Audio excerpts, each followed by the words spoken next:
Hello guys, welcome to Golnaka పండు family. So ఇవాళ matter వచ్చేసింది ఏంటంటే, హైదరాబాద్లో కండక్ట్ అవుతున్న కోటి దీపోత్సవాలకు వెళ్ళామన్నమాట. అందులో పాల్గొన్నాము. ఆ, దానిలో అసలు వెళ్ళడానికి అయితే మాకు అసలు చుక్కలు కనబడ్డాయి. అసలు వెళ్ళడానికైనా కింద మీద అయిపోయాం.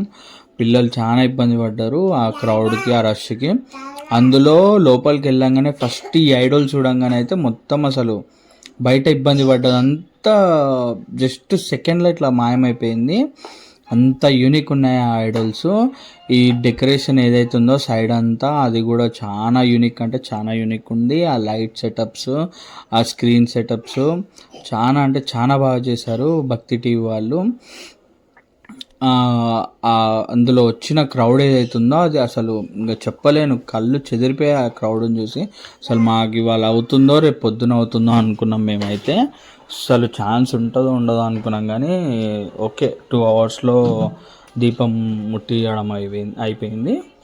అందులో మాకు అసలు ప్లేస్ దొరుకుతుందని కూడా ఎక్స్పెక్ట్ చేయలేదు. ఇక మా అదృష్టానికి వెళ్ళంగానే ప్లేస్ దొరికింది. అసలు అయితే ఇక చాలా క్రౌడ్ ఉండే, అంత బాగానే ఉంది, ప్లేస్ దొరికింది. వెదర్కి అయితే ఓకే. అసలు దేవుణ్ణి చూడంగానే మేము అసలు అవుతుందో కాదో అనుకున్నాం ఆ వెదర్కి, ఆ చిల్నెస్కి. బట్ చాలా ఎంజాయ్ చేసాం, నో ప్రాబ్లం, అంతా బాగానే ఉంది. ఆ పూజ, ఆ పాట, ఆ బేస్కి, ఆ సాంగ్స్ బేస్కి అయితే అసలు మాకు ఎక్కడ అర్థం కాలేదు. అంత మొత్తం గూస్ బంప్స్ వస్తున్నాయి ఆ వెదర్కి. సో చలో గైస్, మళ్ళీ పార్ట్ 2లో కలుసుకుందాం. పార్ట్ 2లో ఇంకా ఎగ్జైట్మెంట్